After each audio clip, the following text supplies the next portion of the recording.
வணக்கம் நேயர்களே, இது ராஜ் நியூஸ் தொலைக்காட்சியின் மக்கள் மேடை சிறப்பு விவாத நிகழ்ச்சி. இந்த நிகழ்ச்சியின் மூலமாக மீண்டும் உங்களை சந்திப்பதில் மிக்க மகிழ்ச்சி. நான் செந்தில். இந்த சிறப்பு விவாத நிகழ்ச்சியில் இன்றைய அமர்வில் நாம் விவாதிக்க இருக்கக்கூடிய பொருள், மகாராஷ்டிரா மற்றும் ஹரியானா மாநிலங்களுக்கான சட்டப்பேரவைக்கான தேர்தல் நடைபெற்று அந்த இரண்டு மாநிலங்களிலும் வாக்கு எண்ணிக்கை நடைபெற்றுக் கொண்டிருக்கிறது.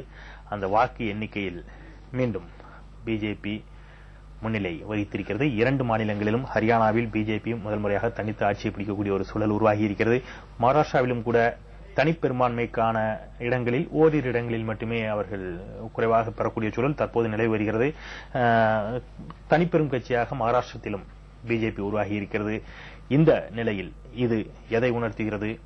இந்த இரண்டு மாநில தேர்தல் முடிவுகளும் இதுவரை இந்த 120 நாட்களுக்கான மத்திய பிஜேபி அரசின் சாதனைகளுக்கு கிடைத்த அங்கீகாரமாக எடுத்துக்கொள்ளலாமா, அல்லது மீண்டும் பிஜேபியினர் சொல்வது போல இது ஒரு மோடி அலையால் ஏற்பட்ட தாக்கமா? கூட்டணியில் தொடர்ந்து இழுபறிகள் நீடித்து இரண்டு மாநிலங்களிலுமே இதுவரை இருந்த கூட்டணிகள் எல்லாம் பிரிந்து தனித்தனியாக போட்டியிட்ட நிலையிலும் கூட பிஜேபிக்கு ஒரு தனிப்பெரும் வாய்ப்பு கிடைத்திருக்கிறது ஆட்சி அமைப்பதற்கு.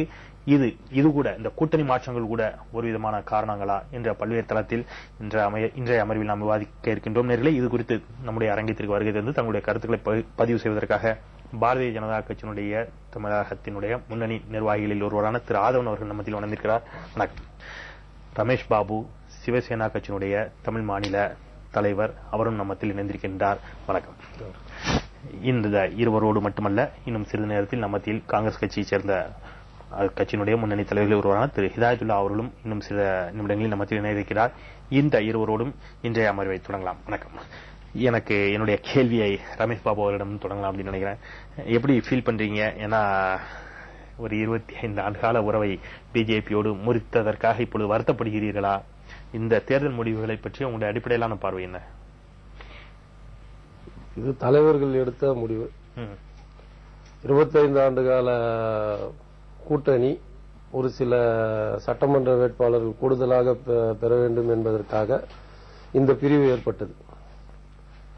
மத்தியிலே பாரதிய ஜனதா ஆட்சி இருக்கின்ற காரணத்தினால் மாநிலத்திலும் பாரதிய ஜனதா ஆட்சிக்கு வந்தால் நல்ல ஆட்சி அமையும், மாநிலத்துக்கு சிறப்பான சலுகைகள் கிடைக்கும் என்ற ஒரு காரணத்திற்காக மக்கள் மாற்றி வாக்களித்துள்ளனர். பாலாசாஹிப் பால்தாக்கரே அவர்களுடைய மகாராஷ்டிராவை பொறுத்தவரை அனைத்து மக்களின் மனதிலும் குடிகொண்டிருக்கிறார். தமிழகத்திலே எப்படி எம்ஜிஆர் அவர்கள் மக்களின் மனதிலே தெய்வமாக குடியிருக்கிறாரோ, அதே போன்று பாலாசாஹிப் பால்தாக்கரே அவர்கள் மகாராஷ்டிரா மக்களின் மனதிலே ஒவ்வொரு மனதிலும் தெய்வமாக குடிகொண்டிருக்கிறார். இந்தியா முழுவதும் அனைத்து இந்துக்களின் மனதிலும் குடிகொண்டிருக்கிறார். இருந்தாலும் கூட தேர்தல் முடிவுகள் வேறு விதமாக வந்திருக்கின்றன. பிஜேபி நிச்சயமாக மகிழ்ச்சியாகத்தான் உணர்ந்து கொண்டிருப்பீர்கள் அப்படின்னு நினைக்கிறேன். எப்படி பாக்குறீங்க இந்த தேர்தல் முடிவுகளை? இல்ல, இதுல ரெண்டு விஷயம் இருக்கு. ஒன்னு